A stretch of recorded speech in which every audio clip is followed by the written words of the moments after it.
Welcome to the LegalTube podcast, presented by LawyerLocate.ca. Join us as we explore the latest trends, strategies, and tools for promoting your legal practice in the digital age. Hosted by Mark Robbins, CEO of LawyerLocate.ca, LegalTube, and Digital MSpace, where we're all about legal marketing online for Canadian lawyers. Let's dive in.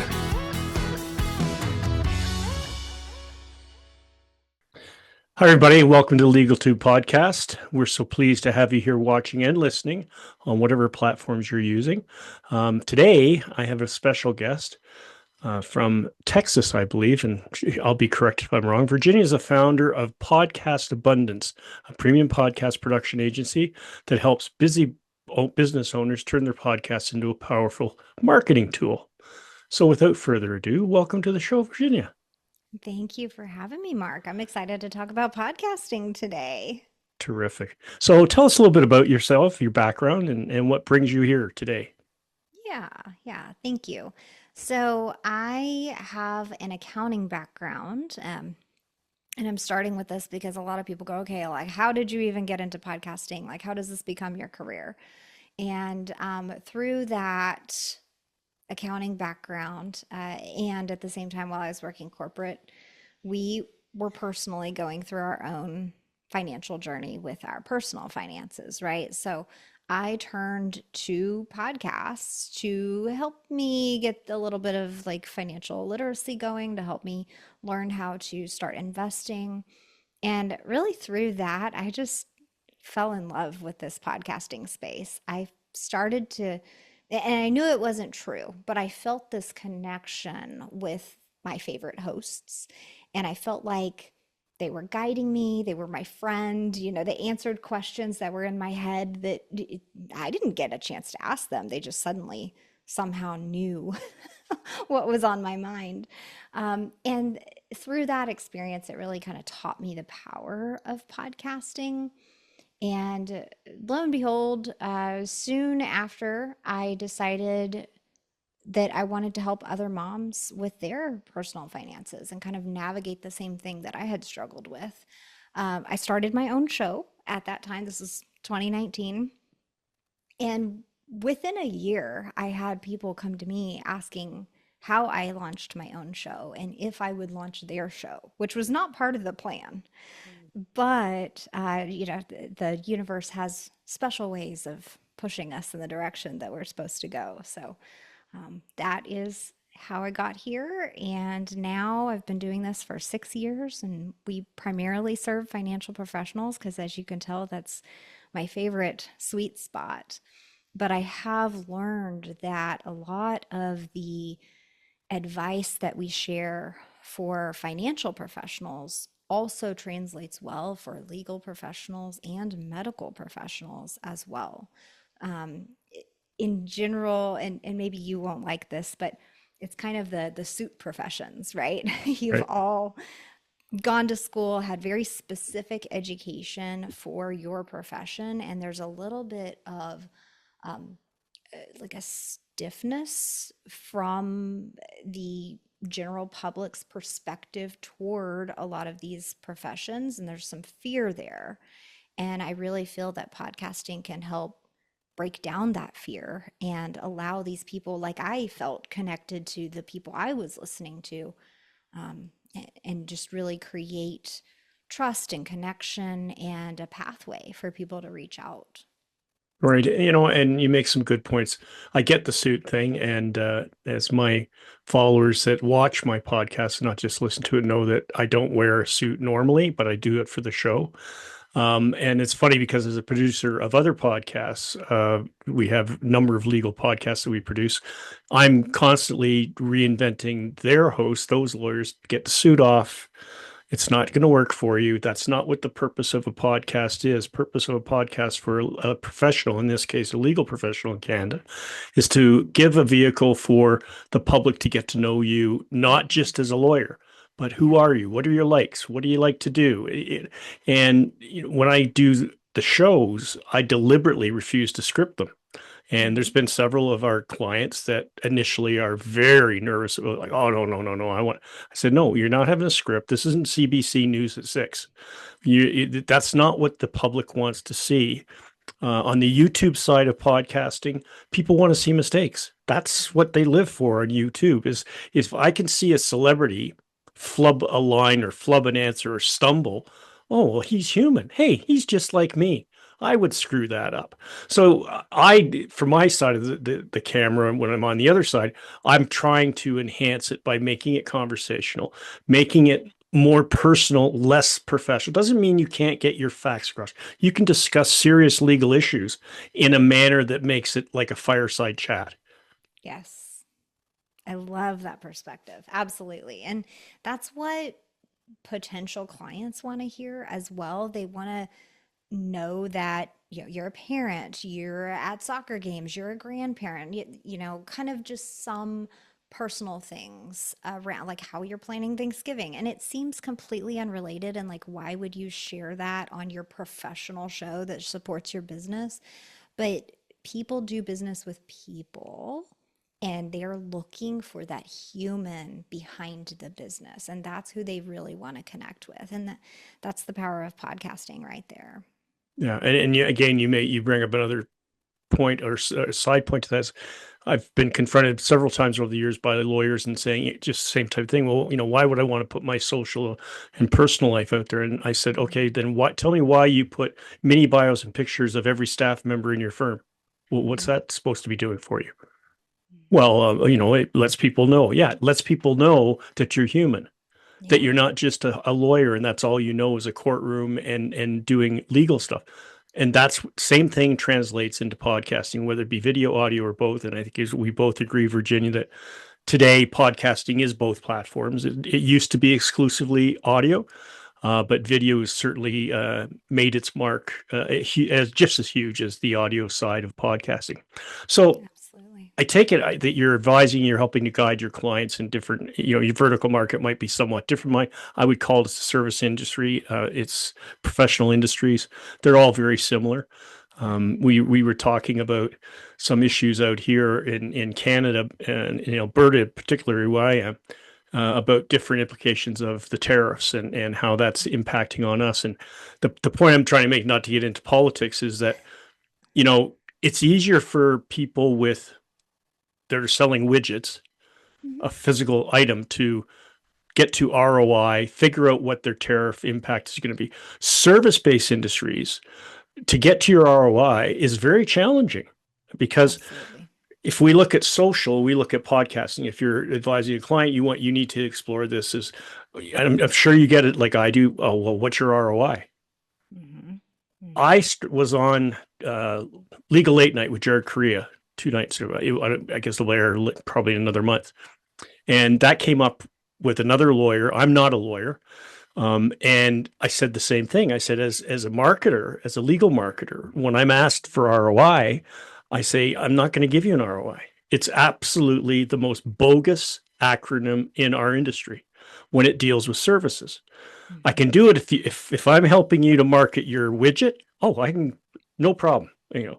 I can price that out for you. I can show you a return, everything else. The way you show a return on social, and you should know this, Virginia, is by the numbers. Are you engaging? Are people paying attention? Are they locking in? That's your ROI.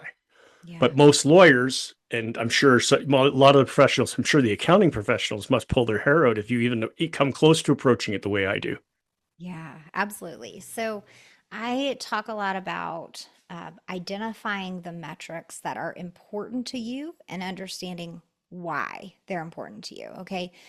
Does engagement on your social media posts make you any money directly? No, but it's social proof. So is that social proof important to you, and how does it impact your business? Like, it's always pulling the layers and steps back to going, okay, but how does this impact my business? And if that social proof, let's say engagement, stick with that example, allows your post to be seen by more people, then more people have the opportunity to like it, maybe click through the link. There could be various other actions that occur because of that engagement that you may or may not be able to directly trace back. You may end up getting a phone call from someone who needs your help because of 10 actions down the line that Right. you have no idea occurred because you're not tracking that post and there's no way to track every single person's thought or share or conversation in the DMs between their friends or whatever happened, right? So I did end up creating an ROI tracker for podcasts, which you might be interested in. Yeah. It's for free. It's on my website. We can get into that later. But what it challenges you to do is assign a value to some of the things that are your goals. So if your goal is to get on more stages or to have more engagement or there's probably 50 things on that spreadsheet, and you can completely delete the pieces that don't apply to you, and you can assign a value to the pieces that are important to you. And yeah, I also talk a lot about how podcasting is a long game. And so over 6 months, 9 months, 18 months of you having your podcast, when you get that speaking opportunity or when you get featured in a specific industry magazine or something like that, you note that on your spreadsheet in the month that it occurred. Maybe it's 9 months after you started your podcast, whatever. And maybe you pitched that magazine. So maybe you're like, oh, well, that's not really like podcast ROI. But I challenge people because, sure, maybe you pitched that, but what do you know about how that person who received your pitch did research on you? Did they dig around and figure out that you had a podcast and listen to a few episodes and then go, oh, great. Okay, yes, I get them. Their marketing is perfect. I want them, featured in this article. So you don't know it, but it is podcast ROI because in the marketing space, maybe you're paying for billboards, maybe you're paying for social media, maybe you're doing a podcast, you're doing lots of things. And more often than not, it's the sum of all of those things together that create traction. It's not just someone saw one billboard and called you. It's not that they just listened to your podcast and called you. It's multiple touches in multiple different areas of their life. And they think, oh, I'm seeing this guy everywhere. Like I've got to, this is clearly a sign from the universe that he's the person for me. Right. And that's logic or not, but that's how our brains work. Yeah, I agree with you, and I'm sure you're aware of Gary Vee, and I Mm, often when we listen to Gary Vee talking on the subject, and whether it's professional service, but when he's talking about social media, it was not that long ago, and I'm going to say less than 2 years ago, his mantra was, if you are not posting 30 posts a day on social media, you're not on social media. And that was one of the few times where I kind of looked and went, now, wait a second, Gary. yeah. I manage some major people out there in their social media, and we would be challenged to put out any quality social. I'm not saying you can't do it. And with the Mhm. advent of AI now, it's Mhm. relatively easy. But the question anybody would have to ask themselves is AI generated unchecked social media where you want to go? Because Right. one side of it is it's all new here, but more and more people are identifying AI posts right away. And to use the expression, scroll by, scroll by, scroll by. Mhm. So I'm a proponent of yes, volume is good, quality is better. Mhm. Find a way of getting a balance between the two. Absolutely. Yeah, I would argue that posting that much is absolutely overwhelming, not just to the creator, but to the people that are receiving that content. Right. I'm not interested in that many posts a day from one person. Like at some point I'm going like, God, is this all you do? Like, come on. How Yeah. how could I reasonably hire you and understand that you're going to focus on my case specifically when I think all you're doing all day is posting on social media? Like that's not attractive to me as a potential client, right? So you've got to kind of flip that and think about what is important, what can I create that truly connects with the people I'm wanting to connect with? And we deal with that in the podcast space as well. So many people are bound and determined to produce a weekly show because that's what they see the big creators doing, right? The folks that have been podcasting for 10 plus years that have millions of followers. Oh, well, they create a weekly show, so I have to do that too. Yeah. I mean, let's talk about sustainability in your business. I mean, maybe that's not the correct step for you yet. Maybe we need to build up to it. What frequency of content can you create that's actually good and that Right. actually allows you to show up with the energy that you want? Yeah, I agree, and I've obviously encountered the same questions from clients, and I've always fallen back on a 1 month show, with you where you can, if your schedule permits, same day, same time. Mhm. We had a show, or we have a not had have a show that we've been producing for 8 years that we created for one of our clients called Fire Away. It's a Canadian employment law lawyer, Stuart Rudner. And when he first started, they like one of our big struggles that, and you have this, is those first few episodes are like pulling teeth and trying to get them to lighten up and not look down for this something to read a note. Stuart was amazing. In the first show, he was very tight and nervous. We shot it in his boardroom. It was all kind of the very old school 8 years ago. And at the end of it, that show, I said, here's the things I want you to work on. I'm going to send you an email when I get back to my office in Kitchener. I was living in Ontario then. And I'm going to give you some notes, and I want you to just really think about that. And we'll circle back in a week or two. And circle back said, I totally understand what you're saying. And you know what? We don't have to talk at length. Let's see what I do on the next. So next month we come up to do the show. He took it away from the boardroom look. He put it into a reception area where he was sitting on a chair, a leather chair, more comfortable. And he was just a natural. From that point forward, totally relaxed. Yeah, he still had his notes, but he had developed a method to glance at his notes so it wasn't really showing on camera. And ever since then, he engages well. He knows when to listen. He knows when to speak up. He knows when to mark. I don't have to cue him that it's time to wind it down. So, and then that's a dream client, Virginia. I'm Absolutely. I I'm was going to sure you have say, some can like you that. find some more of those, please? Yeah, I know, eh? But Yeah, go ahead. yeah, I agree with you. There are some folks that they might start out rocky or uh, stiff, or it might take them a couple of takes to start to relax. But I think that once they do find their groove, it's like magic. Yeah. But there are also plenty that need that coaching, need that guidance, constant feedback. And I will say, I'm with you. I've got some folks that start out as just a once a month show. And then I've got other people that start out weekly. And the interesting part about those different types of client, I would say, is that the once a month person, their learning curve is a little slower because they're practicing less, right? Anything that you got out there Right. and did weekly, your learning curve is going to seem faster. It's going to the new host that's brand new at this podcasting thing, who's in the learning curve, it's going to feel really rough.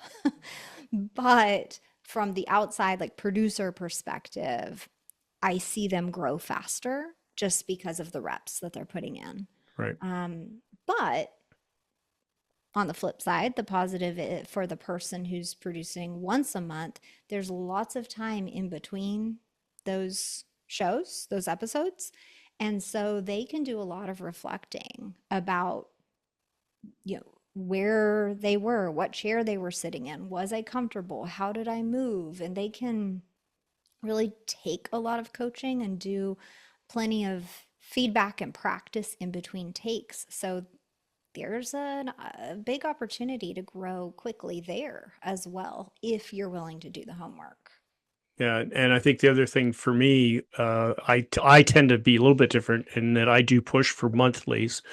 One, selfishly from a production point of view, the more time we have to line up guests and make sure everything matches, and especially if there's something topical going on in the news that you want to try and tie into, it gives me a little more flexibility. That would be my challenge on a weekly show. Even if I was going to, I can do weekly shows if I want to for my podcast. I choose not to, but I firmly believe from my perspective, it's about quality. So if I have the time to get a good guest such as yourself, and we're not constrained by, oh, I've only got these three limited ideas that I could able to brainstorm with my staff over the last 4 days, and now we're ready to tape. If you've got that month, there's so many things open up to give you flexibility. I don't worry quite as much about the hosts. Like I said, I live for the flubs. I deliberately tell my production people, I said, unless it's something really outrageous or it makes the person look bad physically, you're not editing out, you're leaving it in. And I'm not going to, because I think it adds to the viewability and the possibility that somebody's going to say, hey, have you seen this? Here, I'll send you the link. Yeah. So, you're always looking for angles. So what in your estimation, when you're doing your podcast coaching or production, what is the most important thing that you see that new podcasters or even people that have been doing it for a while need to maybe look at as things are changing in the podcast world? Okay. So, as far as being the host and looking at the industry and thinking about like, what do I need to do to change? Um, I think the piece we all have to lean into in our businesses is identifying what AI can do for me and what can I do that AI can't. And that is the stuff that needs to be on the show. Anybody can pull up Gemini or ChatGPT or whatever and type in a prompt, right? And I don't think so many financial professionals, legal professionals, medical professionals are really going to rely on AI for information. That's not what I'm talking about. I'm talking about you feed it a topic that you want to share about, and you're asking AI to script it for you or outline it for you. You already said you don't like scripts, Mark, so we're good there. But you might need some bullet points, right? Right. Well, AI can do that for you. Awesome. But what it can't do is share your unique perspective, your unique stories and experiences with people who were in that situation that you want to share on your show. And to be able to consciously redact their names and identifying details, but still be able to tell their story. Like there are very human things that we all need to step forward with into the world, into the video space, especially that AI can't do for us. And that's how we're going to set ourselves apart from someone who is afraid to get on camera, who is afraid to get on the mic, who is going to rely on AI heavily. But that's where consumers are starting to get more discerning about who they hire, what they're looking for, who they connect with, and that sort of thing. I think that's going to be the thing going forward is what can you do that AI can't, and then get that out there. Yeah, and I totally agree with all your points. And there's another thing that's happened, and I'm going to reference a political thing, but we're not going to Sure, be political, so sure. I'm not taking a side. But something as Canadian, for two Mhm. things to set this up. One, from the legal lawyers in Canada aspect, unlike solicitors in the States, and is that we just recently, like 23 years ago, in most jurisdictions in Canada, lawyers were allowed to advertise outside of the yellow pages. Now in America, Mm. it's been going on for, I mean, I lived in Toronto, so we used to listen to all the Buffalo slip and fall lawyers with their outrageous commercials back in the 60s and 70s. But you talk about AI, and I understand all that, but there's a reverse thing that we've seen happen. And an example of it occurred in the last 2 weeks when um, Ontario Premier Doug Ford dug up a commercial that or a piece of Reagan expressing how much he was fully against tariffs. Hmm. That hit hard. I understand the political side on Trump and did some damage. But the AI reversal here was his immediate response was to say, oh, that's not even real. It's AI generated. Although the Ontario government, the Canadian government had all the documentation to show that they had the rights to use it. They sourced it from the source, from the Reagan Foundation. But but it just, and again, I could go off on this, but I'm not going to. But it is an example of how there's also these two sides, because I'm hearing now even simple things. Mhm. Somebody will say, I'll put something up on my personal Facebook page, and they'll say they don't agree with it. So, oh, that's AI. I said, no, it Ah, wasn't, because I was actually there when I just took this clip, but I attended that meeting when this person said that. Oh, no, no, no, no, no, that's AI. mhm, So mhm, podcasting, to bring it back to where we need to be, and marketing, that's mhm, something now that I've talked to other people that are in legal marketing and in marketing in general, on digital marketing, and this has become a real bugaboo, because you can do a beautiful piece that you're going to post up on all platforms, and you've used a little bit of AI because we want some B-roll, and who wants to go spend the money or the time, and that's something that AI does really well. 11 Labs and Descript are very perfect AI platforms for doing that kind of stuff. But your host and people you're talking to are real and live. mhm. But because AI has gotten in the last 3 months very good at making everything look real and live, everybody's questioning everything they get. So Yeah. where do we go? I meant this long trip here, Virginia. Where That's do okay. we go as digital marketers to address these new AI problems and side effects? Mm, mm. Honestly, I think we are all navigating that together because many of us here in the States luckily saw the Reagan commercial before it was taken down. And, of course, it went viral on social media, everybody's sharing it. And, one side is cheering it on, saying, heck yeah, it's right. And the other side is bashing it, saying, how dare you? And this is Mhm. fake and, all that. So, there are going to continue to be things that are controversial. And I hope you recognize, like, I am trying my hardest just to like stay neutral on this. Um, we've all got our opinions there, but it's, we're going to continue to have this pull of people who, when they disagree with something or when it doesn't, for whatever reason, align with their opinion, their instinct is going to be to call it fake or to um, say that it's AI. And I do think that that's largely a taught societal influence from some people. Uh, I'm not sure, honestly, how to combat that. I think sourcing things properly and having those sources readily available just in case you get questioned, of course, from a legal perspective too, of you know getting the rights to something. There's various lawsuits constantly going on, especially with music rights now. If you create an AI video and it had some song with it that AI put together, but you didn't get those rights to that music, people are getting sued Right. over use of that music, right? So sourcing things correctly, having those sources documented, that's always going to be important.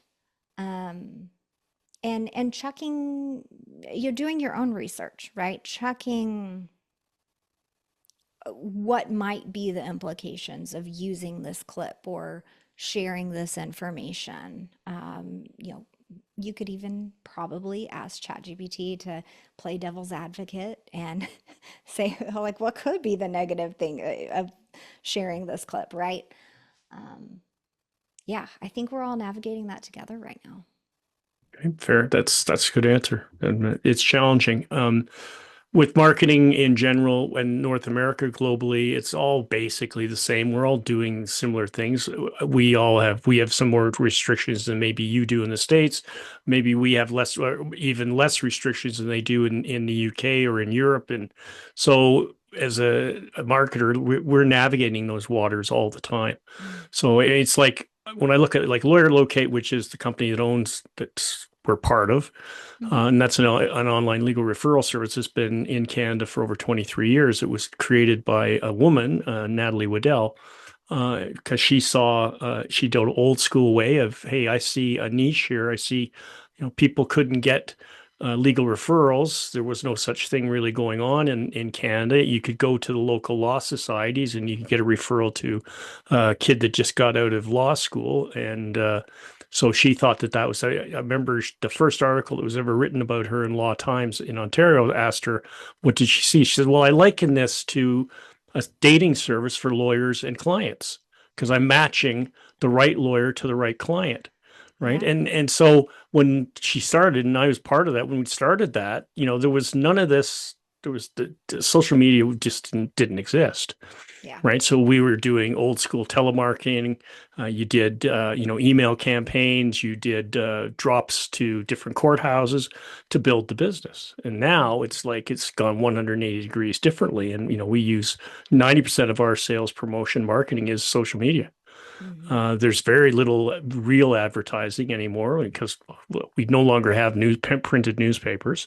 Yeah. Digital advertising costs, I think, are skyrocketing and kind of stupid on traditional platforms. We have a sports radio up here in Canada called the Fan 590, and I was exploring them for, say, well, what's your rates going to be? And I was shocked. They Yes. wanted something in the area of $25,000 a month to give us four 30-second commercials on Mm. their shows. And I went, and what are you paying me for once you can link to my website that's got organic search results that make you look embarrassingly bad? Oh, we're not interested. And I said, then you've answered your own question. I'm not interested. Yeah. So we're getting near the end. So I want to ask a couple more quick questions. Where do you see podcasting going in the next 2 to 3 years? Mm. I see this movement toward every, even DIYer being able to produce even better quality content. Of course, the help with various software that's AI enhanced and all of that. But I mean, even like microphone technology, video technology, the accessibility of having a webcam that's 4K that's under $200. Like Right. it's just all becoming so much more accessible for every professional to record in their home office, to record in their conference room. No longer do you have to go to a studio and pay thousands of dollars to get set up to record one episode. Like it's all just becoming so much more possible. And with that, I think whereas before it was super easy to identify a professionally produced show versus a DIY kind of like home show that somebody recorded in their closet, right? Yeah. Because that was the story for a while was, oh, like anybody can start a show. Like you just, record in your closet because of all the clothes hanging around. It kind of gives you the soundproofing, right? Now, you've heard I that, know. right? I know. Yeah.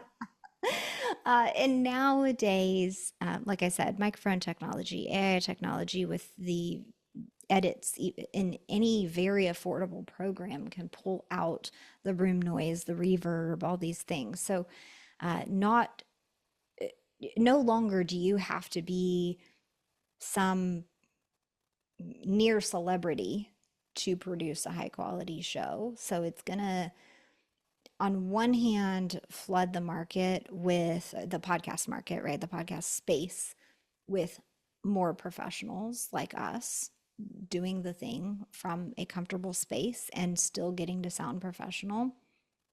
Um, but I hope that helps us combat the AI slop that's also flooding the market and helps us really set ourselves apart as a human and as this true professional that cares about what we do and is passionate about it, versus some of the junk that's also being produced by AI.